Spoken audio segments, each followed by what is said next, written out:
Well, there you go.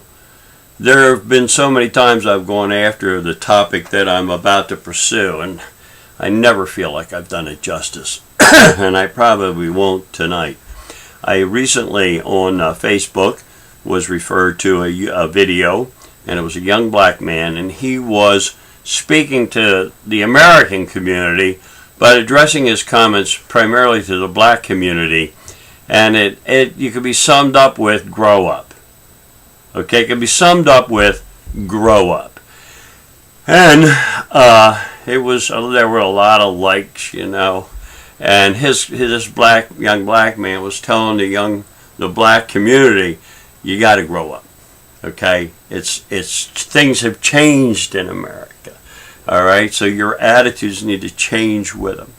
And I realized he was right, and I think a lot of people are liking it and they were looking at it, but he's one voice. You see, there's one voice, and I'm an older white man. This was a young black man. I'm an older white man, and I've had quite an interaction with the black community, actually, during the course of my life. It's been an issue in America as an American my entire life. I grew up in America, graduated from high school. My working class parents wanted me to go to college in the worst way. I did. My daddy wanted me to serve in the military, which I did after college in Vietnam. I came back and got immediately married and had a family. I was Mr. Classic United States of American citizen and young man, officer, military intelligence research analyst, special agent on the security team for the Assistant Chief of Staff for Intelligence. Sounds fancier than it actually was, but really got an eyeful of what war was all about during Vietnam. It changed me forever. Any war changes people. Let me tell you, changed me forever. I came home a different person, and I've been that different person ever since. And I've still been, however, a desperately patriotic American, all right, which hurts. If you really are, it's going to hurt sometimes, okay? So I'm going to tell you what I was taught, number one, about America. No, okay? I'm going to tell you what my elders in school, in church, and my parents, my family, in the military, I'm going to tell you what my generation was taught about America and that flag. Okay? And you need to hear it. And then I'm going to tell you about the black man and women. I use man generically. Black men and women and their experience in America. You know, what they've done to America. Okay, well, let me explain something to you. Number one, here's what America's all about.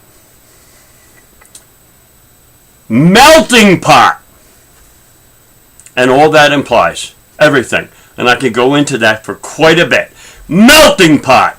That's what it implies. That's what we're doing. That's what America's all about. The flag stands for brotherhood, respect for the common man. That's what the founding fathers wanted. They wanted the average and common man heard in government.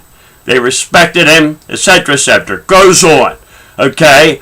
They knew from the beginning that slavery was incompatible with the ideals of the revolution that still to this day is being fought for the rights of the common man, whatever his color. They knew slavery was wrong. It took 500,000 American lives to end it. And while you can argue the Civil War about states' rights, the right that they wanted to exercise was slavery, and it was not a good one. And that's what really it came down to. And it put an end to it with blood and cannon fire. Okay? And it was the worst conflagration that America, by far, that the American people have ever suffered, was a civil war and the end of slavery. Now let's talk about slavery and immigration. Let's go right into it, okay? Slavery, equal rights is what we're about. The voice of the common man, brotherhood, mutual respect, okay? Common bonds All right? Common ideals. And those ideals are moral and ethical in nature, about fairness and honesty, okay, etc., etc. That's what America was supposed to is, God damn it, all about. All right? So these immigrants and these slaves, immigrants came over, slaves came over. Let's talk about all this. Who are, and this is going to get scary for you kids, who are immigrants? You're an immigrant! Stock of some sort, probably from somewhere, you see. Your forefathers were most likely immigrants or are immigrants. End of discussion. Even the Indians came here as immigrants. What were they doing? Looking for a better way. They had to have faith, hope. They had to be risk takers. They had to be adventurers to get here. And more than anything else, they had to survive just to get here, the way they do today. That's our stock. That's our common heritage. We are common, seeking a better way. We are common to have more faith, more hope. We are less likely to allow ourselves to be oppressed. You know, we're just that kind of folks. Whatever our skin color, wherever we came from, it was because we were looking for common things. And America was supposed to provide those things. So when we came here, we started looking for them, and we started providing for ourselves and each other. And we did. We did find a better way. We did start to live together without the common warfare and respect. And we absorbed immigrants, and we absorbed immigrants. And what were these immigrants doing, kids? They were interbreeding. They were marrying. Still doing it. You know, you're here a couple, 3 generations, and you lose track of the Irish, German, Russian, whatever it is, just melting pot. That's also true for the black man. Okay? The black man and other, you know, they're coming here. Black, yellow, red were here. They're marrying. They're all intermarrying. So all these genes are going into our pool. Okay, as the black man came as a slave. All right? He had to be a good guy who got beaten the hell up by a bad guy. But then he had to be tough enough to survive the journey here. And then he had to survive slavery. Hundreds of years of slavery as a people. Okay? To survive, you see. And what did they do while they were slaves? Slaves. On the strength of their backs, the South was raised to economic prosperity on the strength of their backs while they were slaves. They began a musical tradition by merging their African and new European influences together. And they came up with a new music that the whole world now plays. The whole world plays music that came out of the black slave experience. And if you don't think that's a significant accomplishment, study it, find out, talk to musicologists, and they're going to tell you like, holy cow, yeah, we all play jazz. Went back to the shout on Saturday night. And the Gospels, and bluegrass, you see, and jazz, and rock and roll, and it all goes back to this music. This new music that I think is like how the birds sing and how God or nature makes music based on that musical chord structure and the scale and everything. A new music. Miraculous. And the whole world speaks this language. So while they're surviving, building the South on the strength of their backs and surviving slavery, they give the world a new music. Good start, huh? It comes time to set them free. But the white immigrants that came here, they're taking offense at this oppression. They knew what oppression was. That's why a lot of them were here. And they don't like oppression. We don't like oppression. We don't like slavery. It's not American. You see? We're fighting side by side here, brothers. Brotherhood. All right? So slavery had to end. It ended in 500,000 lives, but it was really a white issue. It was a white culture coming to terms, growing up, and casting off a really ugly, bad idea, and growing into terms with itself, like we might do today on some other issues. Finally coming to terms with it. Okay? Cost 500,000 lives. But it was quite a bit later that the black man really had to deal with the issue himself as a community. Because while the white community and this war changed all the political structure and yada, yada, yada, yada, the next thing you know, you had all these oppressive laws, and the white culture was back in charge in the South, and the black man was again being abused and belittled and humiliated and used, and not a good idea. So it came time that he really recognized, this is a great idea, but it really doesn't work yet, and it's time to be set free. And he could have set himself free a lot of different ways. Most of them, the suggestions in his day, a lot of them were violent. In the 60s, I was there, I watched it on TV, I participated in it. I was marching off to war while it was happening in the name of my country. Okay? I saw it from a security and an intelligence point of view. I saw it inside and outside. I saw what went on, and I saw people who chose a leader named Martin Luther King, who said, we got to do this peacefully. He offered them the opportunity to earn their place in American culture, not through strength of arms, but through strength of character. And they overwhelmingly chose Martin Luther King. And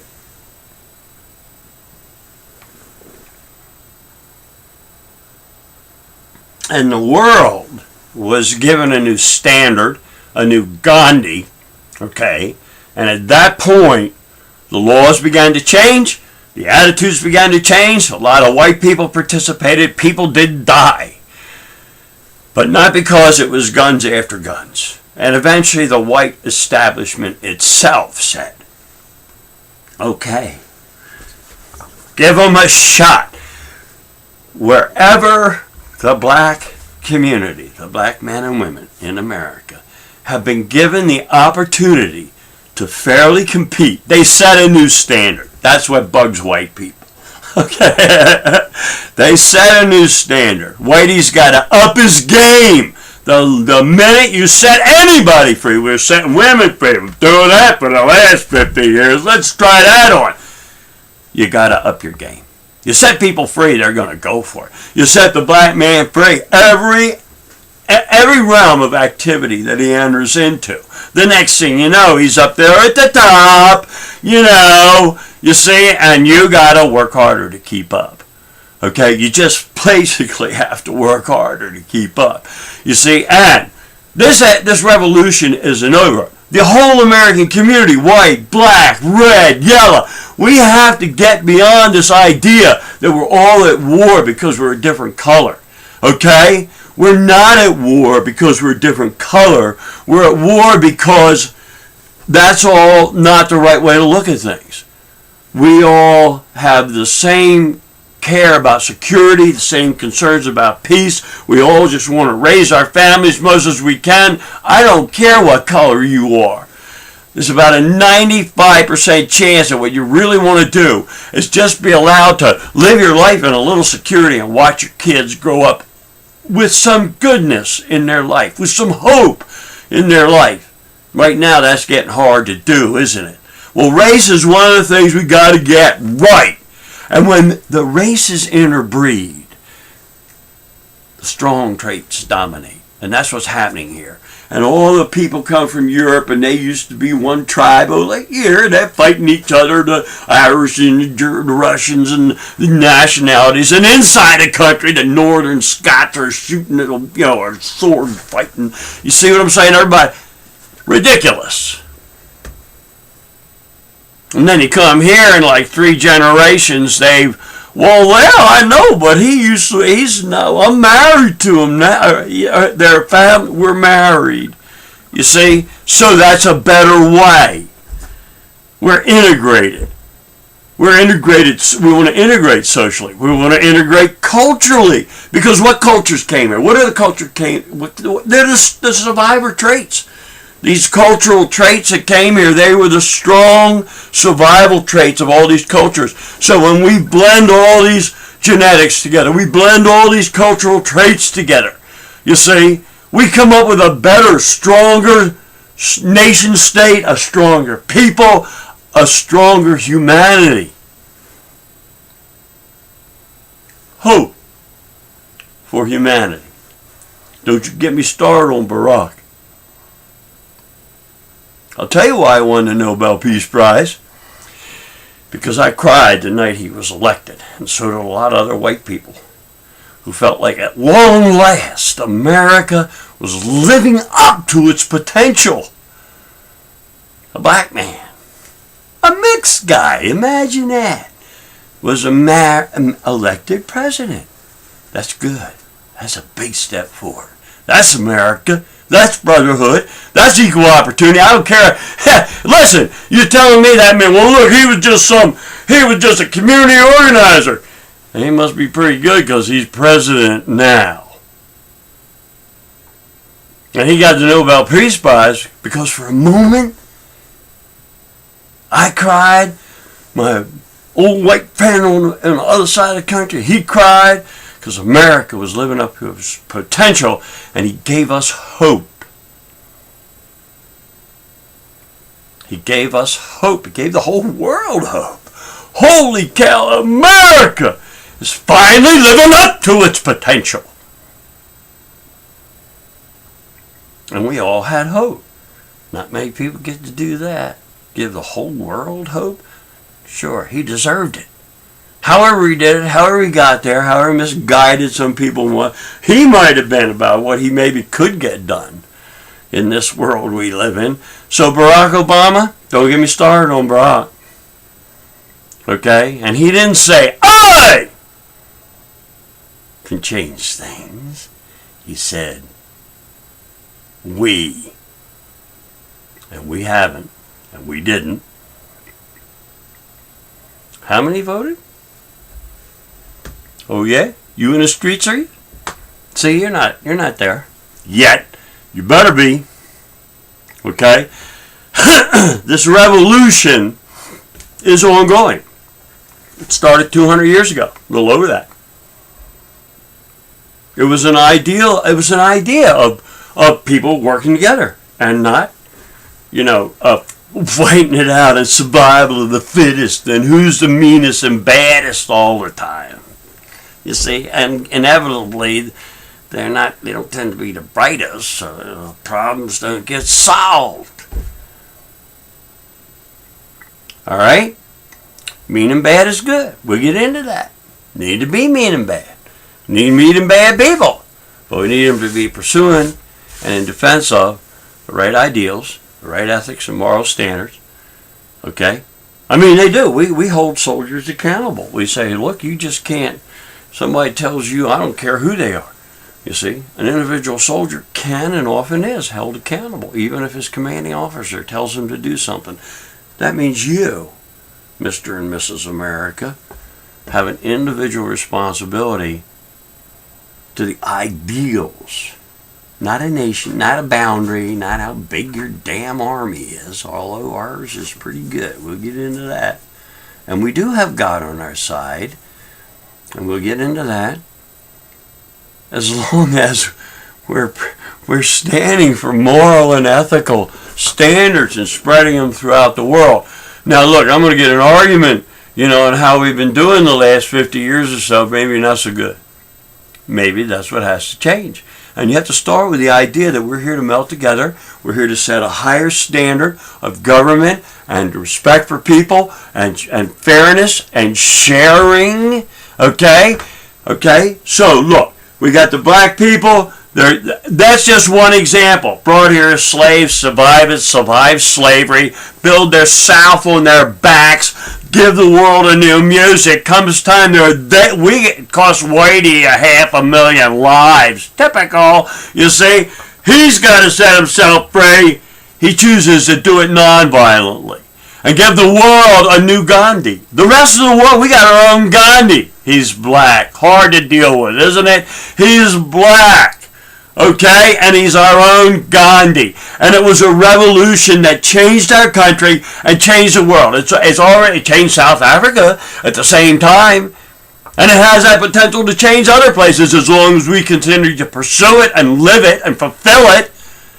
Okay? It wasn't just Martin Luther's dream. It had to be all our dreams. We got to do this together in peace and with mutual respect. Okay? And this black man, you let him into sports, you better up your game. You let him into acting or music or what, up your game. Let him into politics. If Barack Obama, is there one thing that upsets people about Barack? There's the way he ran the elections. Ran them. The way he figured it all out and made it work better with the new technology and information. Smart. What is the major issue? The sucker's too smart, you see.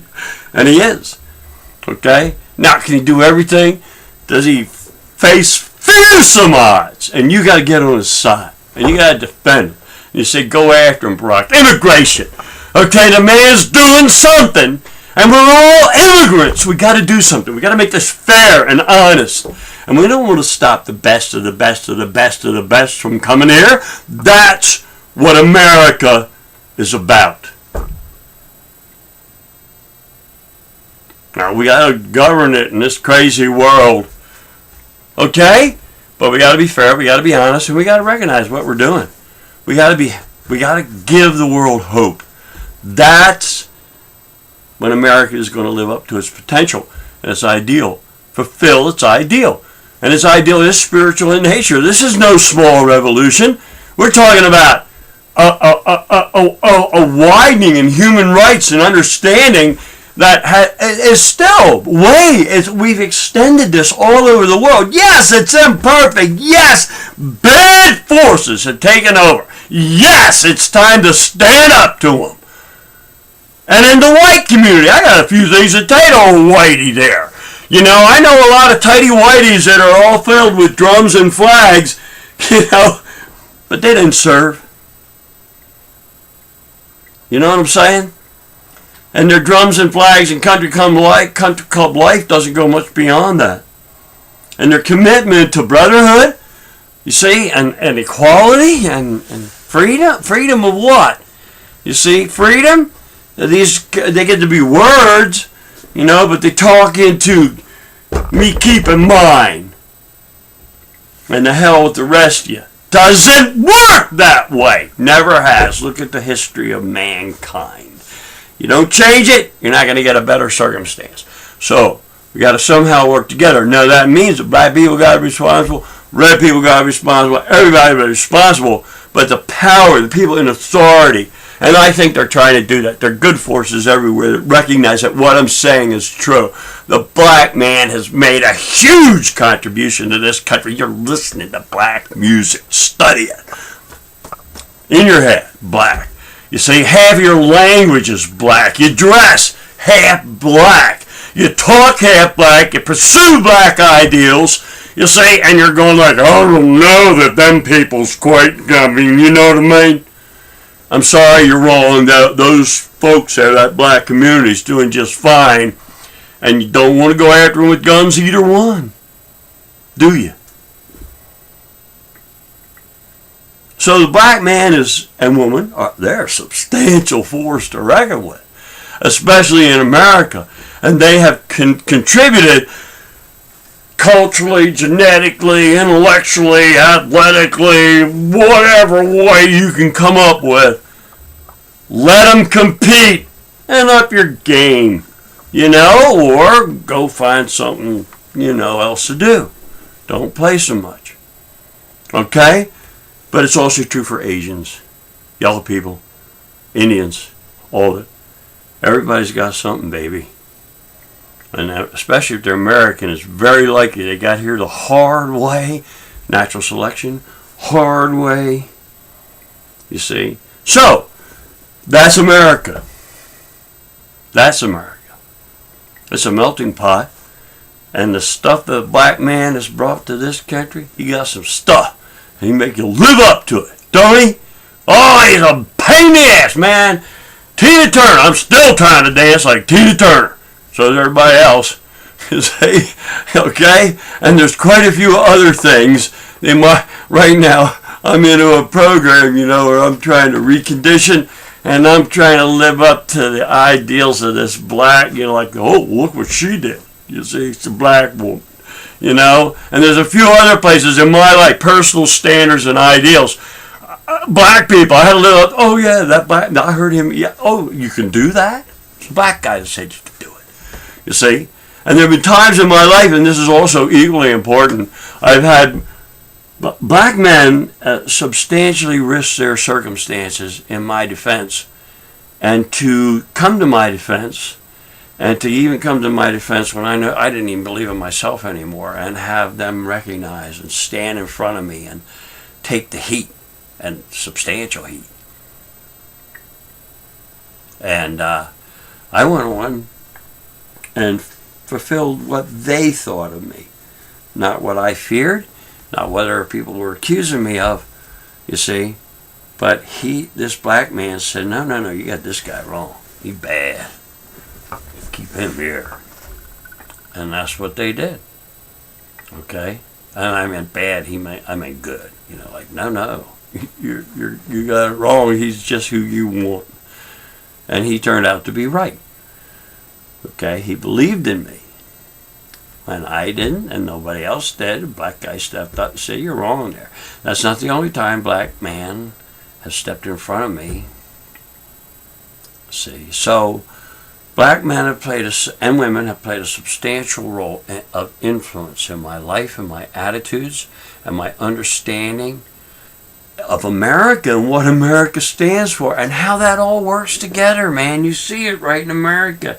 The melting pot, that's what our president and first lady are all about. They're more American than all of us put together, and they kind of are all of us put together when you look at them just a certain way, You see?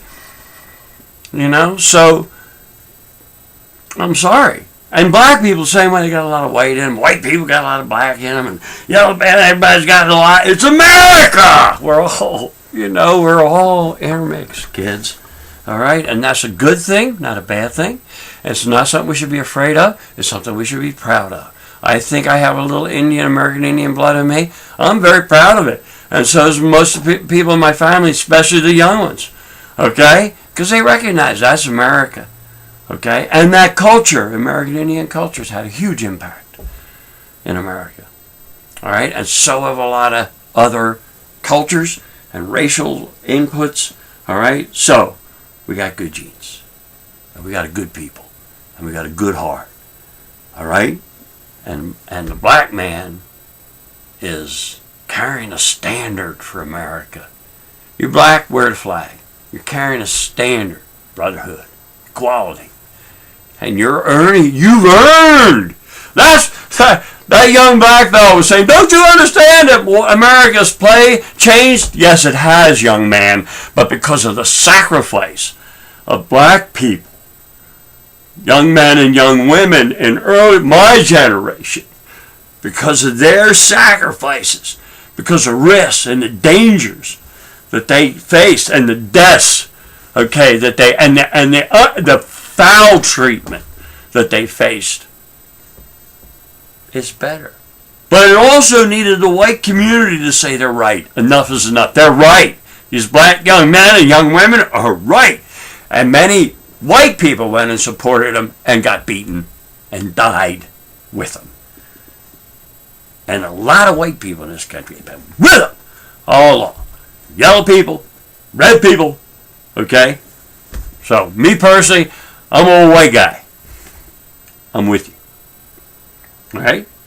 Yeah, we all got to be responsible. White community's got to be responsible. Got to take responsibility for what it's done and how it responds to all this. And that's what I'm saying. You take a picture like I just painted and you're going to go around and go, oh, black people? I don't think so.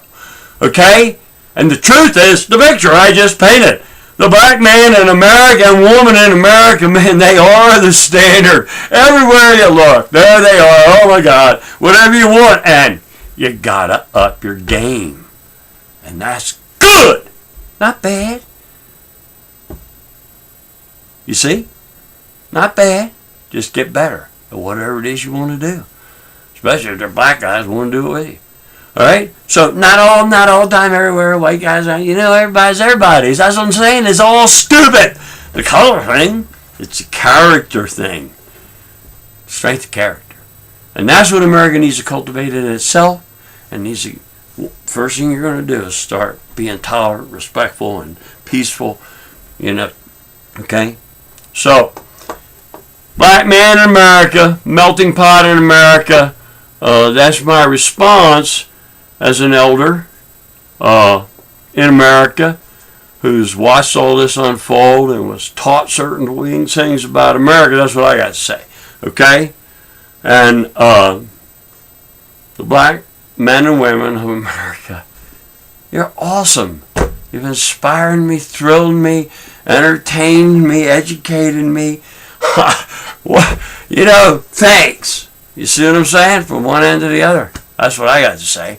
And you're still throwing up young black men like the one that I'm talking about. You're good. Good people. Strong people. Carry on, American. My fellow Americans.